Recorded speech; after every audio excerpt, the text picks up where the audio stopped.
7 hal yang gak perlu lu judge. Pernah merasa iri sama kehidupan orang lain? Atau mungkin pernah tanpa sadar menghakimi pilihan hidup mereka? Kita semua pasti pernah kok ngalamin gitu. Tapi lu tau nggak bahwa kebiasaan menghakimi orang lain itu sebenarnya nggak cuma bikin kita jadi toksik, tapi juga bisa bikin kita jadi kurang bahagia. Menurut penelitian, orang yang sering menghakimi orang lain cenderung mengalami tingkat stres yang lebih tinggi dan memiliki hubungan sosial yang kurang baik.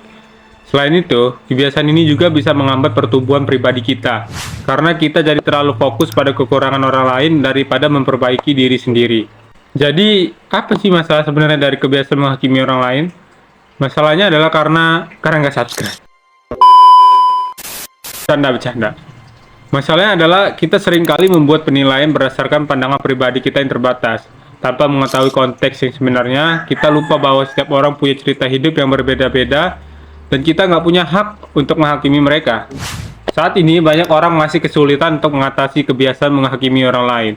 Mereka mungkin merasa terjebak dalam pola pikir yang negatif atau merasa tidak aman dengan diri sendiri. Nah, video ini hadir untuk memberikan panduan dan inspirasi agar kita semua bisa menjadi pribadi yang lebih baik dan lebih terbuka. Oke, jadi apa aja sih hal-hal yang nggak perlu lu judge? 1. Bagaimana penampilan seseorang? Setiap orang punya gaya berpakaian yang berbeda-beda. Apa yang dianggap menarik oleh satu orang, belum tentu dianggap menarik oleh orang lain. Kita nggak perlu menghakimi pilihan gaya berpakaian seseorang, karena itu adalah bentuk ekspresi diri mereka. Contohnya nih, menghakimi seseorang yang berpakaian karena terlalu terbuka atau terlalu tertutup, itu salah satu bentuk diskriminasi, boy. 2. Pekerjaan seseorang. Pekerjaan seseorang tidak menentukan nilai diri mereka ya, bro. Semua pekerjaan itu mulia, selama dilakukan dengan sungguh-sungguh dan bermanfaat bagi orang lain. Jadi mau anggap petani, tukang ojek, pedagang, DPR, nggak tahu juga kalau ini. Biasanya juga ada orang yang menganggap pekerjaan sebagai konten kreator itu nggak serius gitu ya, nggak menghasilkan uang banyak. Nah, itu salah satu bentuk penilaian yang nggak adil ya, bro. 3. Apa yang orang lain makan.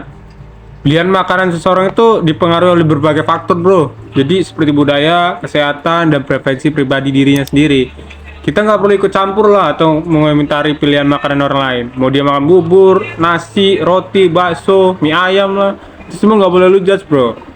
Contohnya gua kemarin dengar ada orang ngejudge itu gara-gara dia jadi vegetarian gitu, dijudge orang-orang lain, itu nggak boleh, bro. Itu salah satu bentuk intoleransi gitu. 4. Hobi orang. Hobi adalah cara seseorang untuk bersenang-senang dan mengekspresikan diri mereka gitu. Kita nggak perlu meremehkan atau ngejek hobi orang lain. Ya kan, hobi orang kan beda-beda, bro. Ada aja gitu yang biasanya ribut cuma gara-gara hobi yang berbeda. Aduh. Ada juga nih yang nganggap hobi ngoleksi boneka atau bermain game itu anak-anak katanya, atau nggak produktif. Itu salah satu bentuk penilaian yang sempit menurut gua, bro. 5. Rumah seseorang. Kondisi rumah seseorang itu nggak selalu mencerminkan tingkat kesuksesan atau kebaikan mereka, bro. Ada banyak faktor yang mempengaruhi kondisi rumah seseorang. Contohnya kayak ekonomi, budaya, dan pilihan gaya hidup. Mau dia geribik tah, batu bata tah, istana negara, istana yang di IKN, ini terserah orang gitu.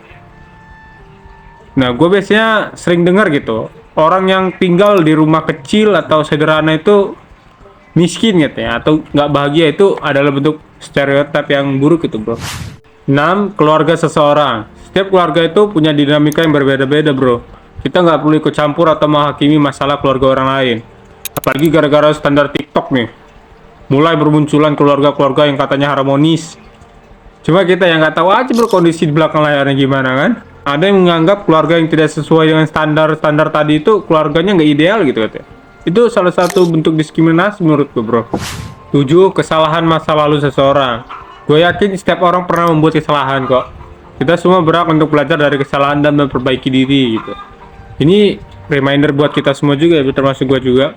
Karena banyak banget nih yang kayak gini nih.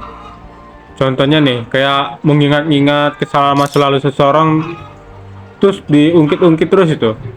Itu kalau menurut gue salah satu untuk bullying gitu. Nah, jadi gimana bang solusinya? Solusinya untuk mengatasi masalah ini adalah dengan belajar untuk lebih terbuka dan menerima perbedaan, bro. Kita perlu menyadari bahwa setiap orang punya hak untuk hidup dengan caranya sendiri, tanpa harus kita ikut campur atau menghakimi.